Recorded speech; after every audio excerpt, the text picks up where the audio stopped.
I'm making a turn-based fighting game called Ultra Bouters, where you and your opponent take turns at the same time and your replay gets turned into an anime episode. I started working on it back in January of 2024 as a bit of a New Year's resolution, but enough of the formalities.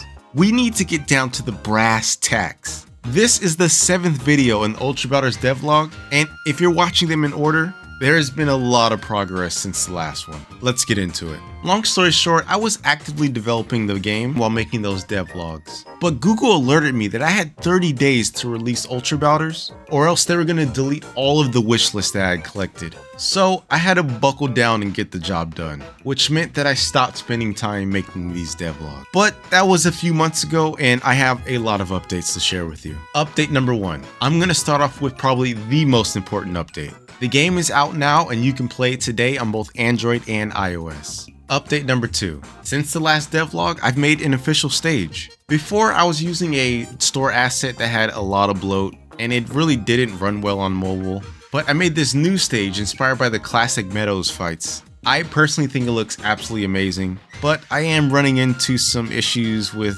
devices that have smaller RAM, so will it stay? I don't know. That discussion is saved for a devlog in the future. Update number 3, I've added a way to knock down your opponent. I don't know if this was clear or not, but one of the key pillars was missing from the game, and that was being able to knock down your opponent, which basically made winning the game impossible. But it's now in game and very fundamental to how the game plays. You see, when you fight, you and your opponent's fatigue will go up, and the higher your fatigue value, the longer you'll stay on the ground when you get knocked down, which just gives more opportunity to snatch a relic uninterrupted so that you can win the match. Duh. And for those of you who don't know, who might be new here, the win condition for Ultra Bouters is you have to snatch a necklace from your opponent's neck. They're called relics. They need 3 tugs, and it's easier to do when your opponent is knocked down on the ground with high fatigue. But I'm not gonna lie, for the longest time, I was actually unsure if I was gonna be able to add this to the game effectively or not. Look at me now. Update number 4, I've added a challenging AI to the game, and this was very tricky. Probably the trickiest part of all the updates, because without a challenging AI, the game would fall flat on its face. So I made a hand-coded AI, which did pretty well, but after playing Ultra Bouters for probably like 30 minutes, it became way too predictable. So then I made a trainable AI, which is a discussion for its own devlog.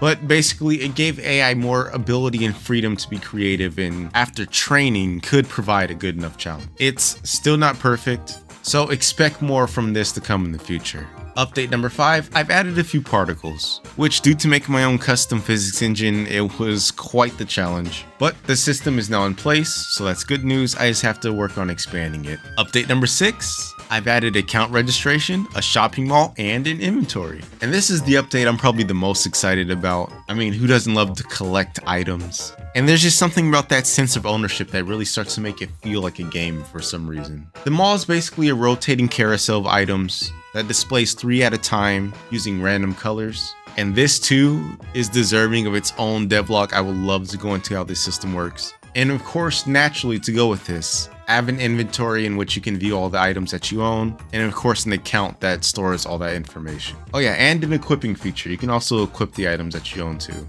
At the moment, there are 5 different types of items. There's the necklace relic, there's the necklace links. You can put something on the top of your face, you can put something on the bottom of your face, and then there's a hat. Maybe more to come in the future? And update number 7. Okay, I might have lied. This is probably my favorite update of them all. I've added online multiplayer. You can challenge your friends, you can win currency. In fact, this is probably the best way to win currency in the game at the moment. You can do ranked battles, unranked battles. The game is storing your record. You can display the items that you collected in online battles. And you can even watch other players' battles unfold as well. Hands down, favorite feature. Can't wait to expand it more. I am so proud to have this in the game this early. And here are some rapid fire updates before we end the video. I've added a battle metric called ground game, or GG for short, which just basically counts how many frames your opponent spins on the ground, and kind of use that as like your skill score in essence. I've added a time limit because otherwise some battles will just go on forever and ever and ever,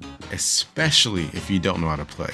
And if the time runs out, whoever has the highest GG wins. And if somehow the GGs are 50-50, that's a draw. tie match. I've added a shabby little campaign that you can progress through. It's not much at the moment. I hope to expand it much more in the future and do some really cool stuff, but it's something to start. And that's all the updates that I have since the last devlog. Go download and play Ultra Bouters today on Android or iOS, or both.